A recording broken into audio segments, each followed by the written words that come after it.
Welcome to The Explainer. Today, we're going to crack open a piece of tech you probably think is obsolete and reveal the incredible secret war against the laws of physics that's happening inside, all to power the age of AI. Okay, let's just get this out of the way. When you think storage, you're probably picturing a super fast, silent, solid-state drive, right? The classic hard disk drive, the HDD, with its spinning platters. I mean, that feels like a relic from another time. But is it really? Well, here's the thing. The AI revolution is changing everything. These tools are creating mountains of new content, videos, scientific data, at a scale that is just mind-boggling. And all that data has to live somewhere, which means we suddenly have this desperate need for massive, cheap storage. And the scale of this problem, it's staggering.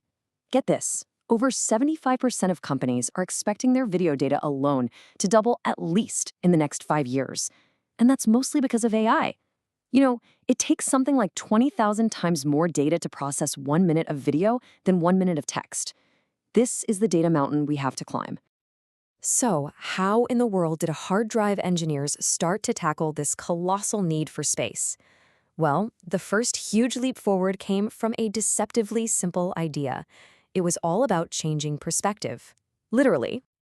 You see, for decades, we used something called longitudinal magnetic recording, or LMR. Just think of it like laying data bits down flat, kind of like dominoes on a table. But then, around 2005, a new method called perpendicular magnetic recording, PMR, came along and flipped them up to stand on end. And the impact was, well, it was immediate and absolutely huge. Just by standing the bits up, they took up way less surface area. That meant engineers could pack them much, much closer together.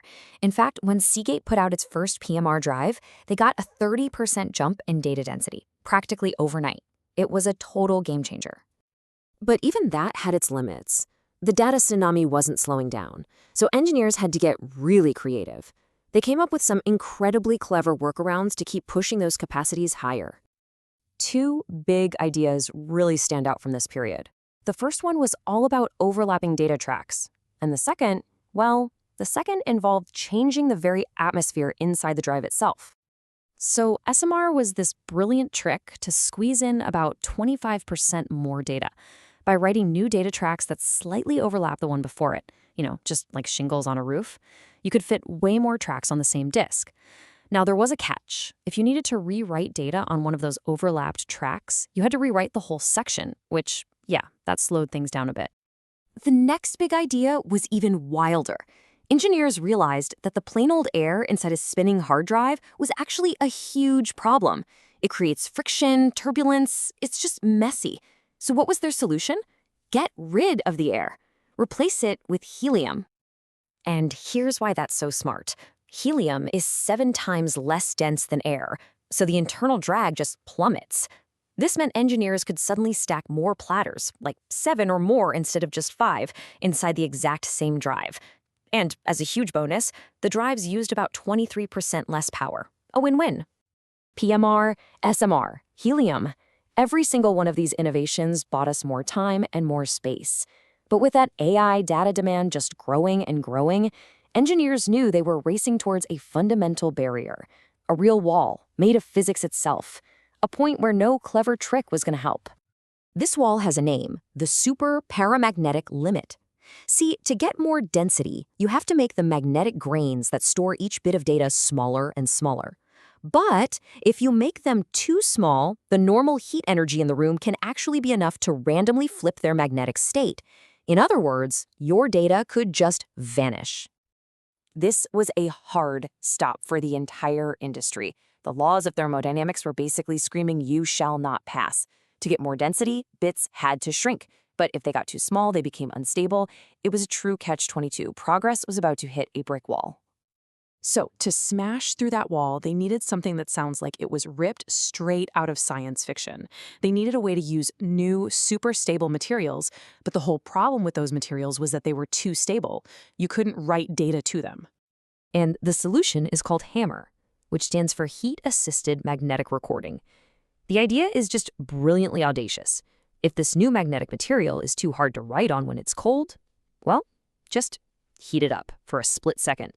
Okay, let's break down how insane this process is. A tiny laser built right into the write head fires. It heats a spot smaller than a human hair to over 400 degrees Celsius.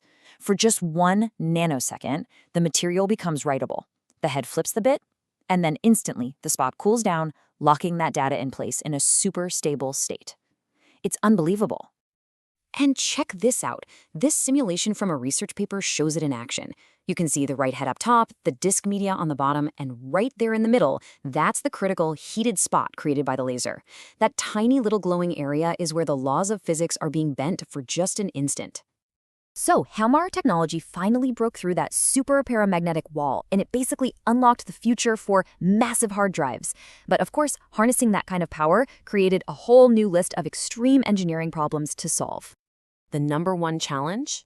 Heat. You have to manage all that intense, focused heat. This graph shows the problem perfectly.